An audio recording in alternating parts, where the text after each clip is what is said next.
নতুন এটা ভিডিঅ'লৈ আপোনাক স্বাগতম। আজিৰ ভিডিঅ'ৰ জৰিয়তে মই আপোনাক জনাবলৈ চেষ্টা কৰিম যে B.Sc মেডিকেল টেকন'লজি কোৰ্ছৰ কাৰণে এডমিশ্যন পাৰপছত যি 15,000 টকা এটা পে' কৰিব লাগিব, সেইটো কেনেকৈ পে' কৰিব লাগিব, পে' কৰাৰ লাষ্ট ডেট কিমান, আৰু ডকুমেণ্টছ আপুনি ক'ত জমা দিব লাগিব, কিমান তাৰিখত জমা দিব লাগিব।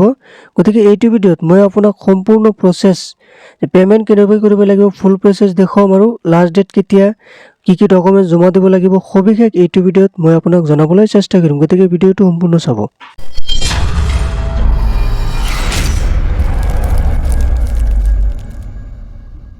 B.Sc মেডিকেল টেকন'লজি কোৰ্ছৰ এডমিশ্যনৰ কাৰণে আপুনি 15,000 টকা পে' কৰিবলৈ প্ৰথমতে আপুনি ক্ৰম ব্ৰাউজাৰত যাব লাগিব। ক্ৰম ব্ৰাউজাৰত যোৱাৰ পিছত আপুনি ইয়াত চাৰ্চ কৰিব লাগিব SSUHS বুলি আপুনি চাৰ্চ কৰিব লাগিব, অৰ্থাৎ Srimanta Sankardev university of health science বুলি আপুনি চাৰ্চ কৰিব লাগিব। চাৰ্চ কৰাৰ পিছত আপোনাৰ ইয়াতে এটা অপশ্যন আহিব যে Srimanta Sankardev university of health science, ইয়াত ক্লিক কৰিব লাগিব। ইয়াত ক্লিক কৰাৰ পিছত আপোনাৰ ইয়াতে এটা অপশ্যন আছে যে SSUHS ফি কালেক্ট, আপুনি ইয়াত ক্লিক কৰিব লাগিব। ইয়াত ক্লিক কৰাৰ পিছত আপোনাৰ নতুন এটা পেজ খোল খাব আৰু ইয়াতে লিখা আছে যে this site has been move to the new URL, অৰ্থাৎ আপুনি এইটো লিংকত ক্লিক কৰিব লাগিব।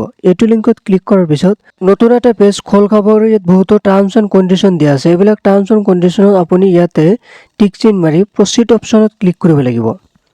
প্ৰচিড অপশ্যনত ক্লিক কৰাৰ পিছত আকৌ এটা নতুন পেজ খোল খাব আৰু ইয়াত লিখা আছে state of corporation or institute. আপুনি ইয়াত ক্লিক কৰি আপোনাৰ ষ্টেট অৰ্থাৎ আছাম চিলেক্ট কৰিব লাগিব। আছামটো চিলেক্ট কৰাৰ পিছত আপোনাৰ তাৰে তলত দিয়া আছে যে type of corporate or institution, আপুনি ইয়াত ক্লিক কৰি ইয়াত চিলেক্ট কৰিব লাগিব যে এডুকেশ্যনেল ইনষ্টিটিউশ্যন। আপুনি এডুকেশ্যনেল ইনষ্টিটিউশ্যনটো চিলেক্ট কৰিব লাগিব। ইয়াত চিলেক্ট কৰাৰ পিছত আপুনি গো অপশ্যনত ক্লিক কৰিব লাগিব। গো অপশ্যনত ক্লিক কৰাৰ পিছত ইয়াত লিখা আছে যে এডুকেশ্যনেল ইনষ্টিটিউট নেম, ইয়াত আপুনি ক্লিক কৰি আপোনাৰ Srimanta Sankardev university of health science বুলি ইয়াত লিখা আছে এইটো অপশ্যনত আপুনি ক্লিক কৰিব লাগিব। এইটো অপশ্যনত ক্লিক কৰাৰ পিছত আপুনি ছাবমিট বটনত ক্লিক কৰিব লাগিব। ছাবমিট কৰাৰ পিছত নতুন এটা পেজ খোল খাব। নতুন এটা পেজত ইয়াত লিখা আছে যে চিলেক্ট পে'মেণ্ট কেটাগৰী, আপুনি ইয়াত ক্লিক কৰিব লাগিব। ইয়াত ক্লিক কৰাৰ পিছত প্ৰথম অপশ্যনটোৱে আছে যে admission fee for B.Sc medical technology course, এইটো অপশ্যনত আপুনি ক্লিক কৰিব লাগিব। এইটো অপশ্যনত ক্লিক কৰাৰ পিছত আৰু এটা নতুন পেজ খোল খাব। এইটো পেজত ইয়াত আপোনাৰ লিখা আছে যে ষ্টুডেণ্ট নাম, অৰ্থাৎ আপোনাৰ নামটো লিখিব লাগিব। ইয়াত আপোনাৰ নামটো লিখাৰ পিছত তাৰ তলৰ অপশ্যনটো ফাদাৰ নেম, অৰ্থাৎ আপোনাৰ ফাদাৰ নেমটো ইয়াত লিখিব লাগিব। ফাদাৰ নেমটো লিখাৰ পিছত ইয়াত লিখা আছে ডেট অফ বাৰ্থ, অৰ্থাৎ আপোনাৰ ডেট অফ বাৰ্থটো যি আছে সেইটো আপুনি ইয়াত চিলেক্ট কৰিব লাগিব। আপোনাৰ ডেট অফ বাৰ্থটো ইয়াতে দিব লাগিব। ডেট অফ বাৰ্থটো দিয়াৰ পিছত ইয়াত আপোনাৰ মোবাইল নম্বৰ, অৰ্থাৎ আপোনাৰ মোবাইল নম্বৰটো দিব লাগিব। মোবাইল নম্বৰটো দিয়াৰ পিছত তাৰ তলৰ অপশ্যনটোত আপোনাৰ ইমেইল ID, অৰ্থাৎ আপোনাৰ ইমেইল IDটো দিব লাগিব। এইটো দিয়াৰ পিছত তাৰ তলৰ অপশ্যনটো আছে নেম অফ দ্য কলেজ, অৰ্থাৎ আপুনি কোনটো কলেজৰ কাৰণে চিলেক্ট হৈছে কাউন্সিলিঙত সেইটো কলেজৰ নাম আপুনি ইয়াতে দিব লাগিব।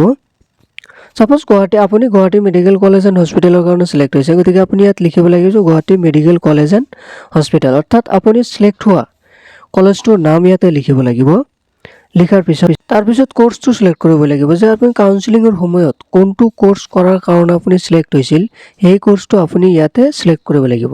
সেই কোৰ্ছটো চিলেক্ট কৰাৰ পিছত ৰিমাৰ্ক অপশ্যনত আপুনি লিখি দিব যে admission fee for B.Sc medical technology course, এইটো লিখি আপুনি তলত কেপচা কোড দিয়া আছে। কেপচা কোডটো আপুনি ইয়াত চাই বহুৱাব লাগিব আৰু কেপচা কোডটো এজ ইট ইজ বহুৱাৰ পিছত আপুনি ইয়াতে ছাবমিট লিখা আছে, ছাবমিটত ক্লিক কৰিব লাগিব। ছাবমিটত ক্লিক কৰাৰ পিছত নেক্সট এটা পেজ খোল খাব। এইটো পেজত আপুনি ফিল আপ কৰা সকলো ডিটেইলছ আছে যে কোনটো কোৰ্ছৰ কাৰণে আপুনি এডমিশ্যন লৈ আছে, আপোনাৰ নাম, father name, date of birth, mobile number, email ID, তাৰপিছত আপুনি name of the college name, course name, তাৰপিছত এডমিশ্যন ফি কিমান টকা পে' কৰিব লাগিব, সবিশেষ আপুনি ইয়াতে চেক কৰাৰ পিছত তলত ইয়াত আপোনাৰ লিখা আছে যে কনফাৰ্ম অপশ্যনত আপুনি ক্লিক কৰিব লাগিব।